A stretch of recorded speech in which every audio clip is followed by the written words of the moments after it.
Got it. Ready to start my day. Immaculata fourth grade. Good morning. I hope you're all doing well. I'm excited to talk a little bit about what we're going to be doing the next couple of weeks with distance learning. And I have some recommendations that are going to make this a good experience for all of us. First recommendation is get up early. Staying in, you're thinking, Mr. Morgan, this is our opportunity to do class in pajamas, to wake up at noon and kind of live luxuriously. But I think it's going to be effective for us to get up early, to get our work done early, and then you'll have essentially the second half of the day to kind of fill in with things that you want to do. Second recommendation is have a good space to work in. You can see here, I've got a plan with my day scheduled in it. I've got my books, I've got pencils, I've got paper, I've got everything I need. I have a laptop. If you have a tablet or a phone or anything that can kind of get you online, get you connected, and get you sharing your work with me, that is wonderful. I really appreciate that. Let's see. We talked about getting up early, and also getting ready for your day. Creating a good space to work in. If you don't have a space like this, say in your room or in some wing of the house, and you're kind of in a shared space, don't be afraid to get out headphones. And I know we think of music as often distracting us from our work, but find some music without lyrics. Maybe it's on Pandora. You can search classical music or piano, instrumental music. Music without lyrics can be really effective if you've got brothers and sisters who are running around the house distracting you. Put your earbuds in and listen to a little music without lyrics.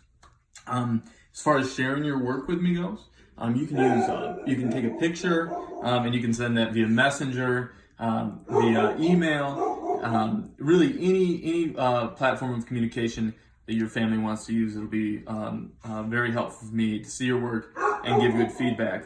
Let's see, next, we wanted to also talk about what we're going to be doing specifically today. We're focusing on 3 subjects, and we're going to be doing lengthier assignments for just 3 subjects. The first subject that I want you to think about today is math. In math today, you'll notice in your packet, the very first thing is your Chapter 6 test on fractions. Those are all corrected. I want you to look at the problems that you missed, and I want you to fix those. Use an eraser and kind of create a new space so that you can show me your work. Yes, find the correct answer, but also make sure that you're showing your work when you're giving me those answers, and send me a picture. I've already got a couple pictures in. Thank you to those who have done that. On top of that, there's a multiplication fact sheet. There's roughly maybe 75 problems on there. It seems like a lot, but these are the type of problems that you should be nailing down by memorization. They're the type that we've done on the flashcards, so you're very familiar with them. I know you'll do wonderfully on it. Let's see. After math, we're gonna transition to science. In science, we just finished Chapter 7, which means we're preparing for our Chapter 7 test. There's a review on page 384/385. It's only 20 problems. I'd like you to do that. Answer in complete sentences, please. And lastly, English language arts, 5-paragraph essay. You guys have gotten a lot of practice at 5-paragraph essays. I know you'll do a really nice job with this.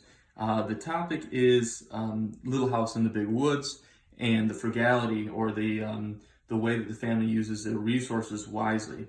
Think about the way that they are, essentially they never waste anything.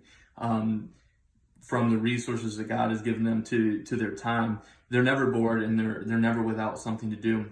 I think that's an important theme as we kind of are finding a new routine.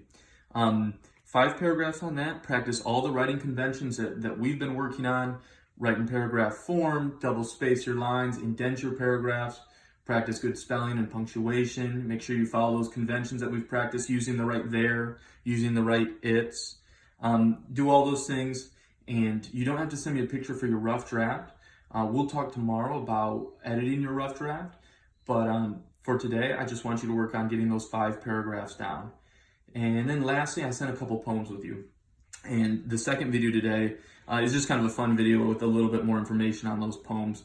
But we're going to keep practicing memorizing and reciting our poems. The 2 that you have, I think you'll really enjoy. And be on the lookout for the next video for a little more information on that.